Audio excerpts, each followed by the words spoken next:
I just had somebody DM me a question I thought would be better to answer here because there's a little bit to explain, but also I think it's a common question.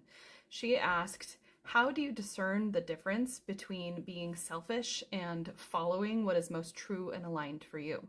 This person is going through an experience where her husband wants him to help her in their business, and her body is saying no, but her mind is saying, yeah, just jump in, just contribute, just help. This is something I see a lot with generator types is they can become enslaved because they have the energy to do and because they are here to respond, that they could respond to something and say, oh, I'm needed. Oh, I should jump in, and find themselves doing when it's not aligned and the body is saying, please stop. This is terrible. I'm crying here. This is awful.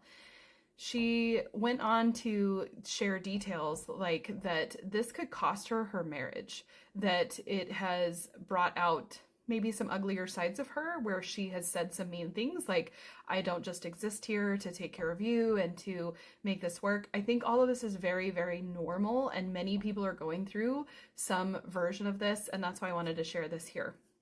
So what I would say to that is, we have a lot of stories around selfishness in our culture and what is selfish and what isn't selfish and what we should do and what we shouldn't do. And I think first is to just confront the stories that we have around this and be able to really take a second and look at what does selfish even mean. I Googled it just to double check and clarify it, but the definition of selfishness is an adjective of a person, action, or motive lacking consideration for others, concerned chiefly with one's own personal profit or pleasure. And so it's very easy to twist the idea of like, I'm just following my truth, or like, that's not aligned for me, that doesn't work for me, and label it as selfish. And especially for women in our culture, historically, it has been like the worst label that we could be put upon is to be selfish, because it's like we get this programming that we're here to be selfless, that being selfish is like a fundamental flaw and like diametrically opposed to everything that is good, and if we're not good then we have no value or worth. So usually these stories really tug at the core of who we are and can be incredibly challenging to overcome. So, what I would say to her and to anybody who's going through something similar is to first acknowledge that selfishness is maybe not what you have been taught consciously or unconsciously, directly or indirectly, that it is. That there is a beauty to the purpose of life being that you are here to be and experience love. And so if you are here to be and experience love, part of that is to receive love and joy and excitement and pleasure and slowness and adventure and all of it. You get to have this whole mixed bag of emotions and observations, and that for a generator type, you're here to be satisfied. That satisfaction is the clue that you are living aligned and correct for you.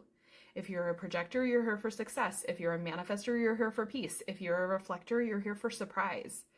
And if you're not experiencing satisfaction in your life as a generator, it's because you are living in an unaligned way. And I believe, as a God-centered person, that God wants generators to be satisfied. God wants manifestors to be at peace. God wants projectors to be successful, and God wants reflectors to be surprised in a delightful way.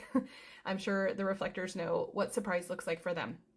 So it's okay to receive something that feels amazing, and it's easy to receive the guilt messages that, oh, you should be helping me.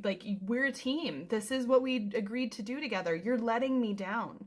She even said, I want nothing more for him to feel like I'm there for him. I want nothing more than for him to feel like I'm there for him.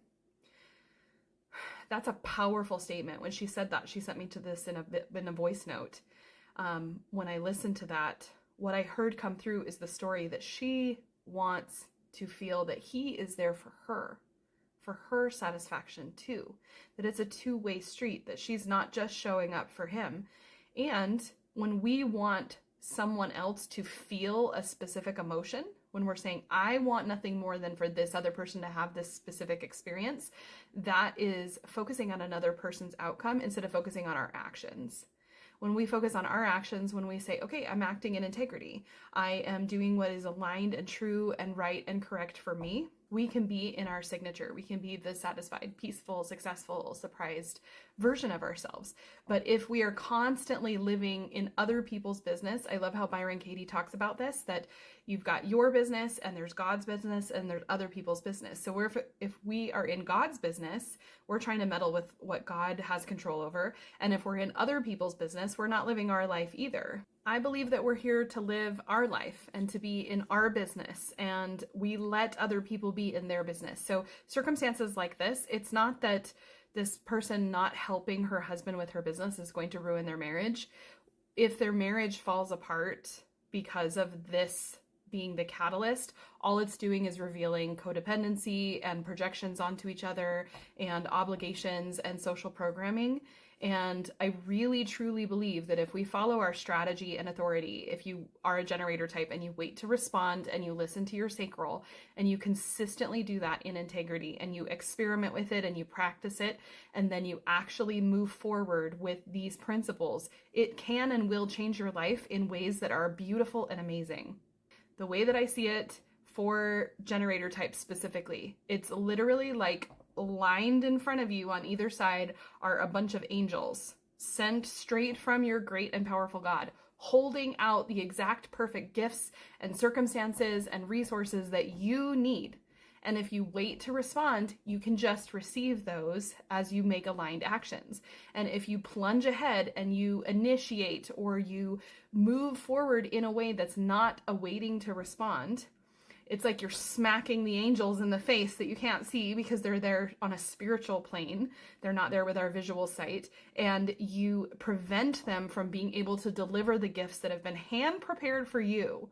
And so if you really do wait to respond and then listen to your authority and move forward accordingly, that is the path to divine alignment where you are happy and at peace, and it is not selfish. If you are genuinely not considering other people in the process, that's selfish, and it's also not the worst thing in the world that you could be.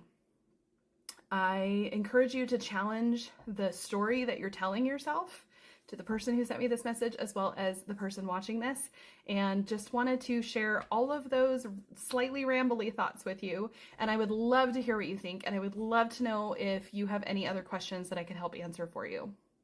If you don't know me yet, hi, I'm Naomi Fox Reyna, and I teach Light-Filled Astrology and Light-Filled Human Design, and Lightfilled.co is here to help you along your spiritual development journey.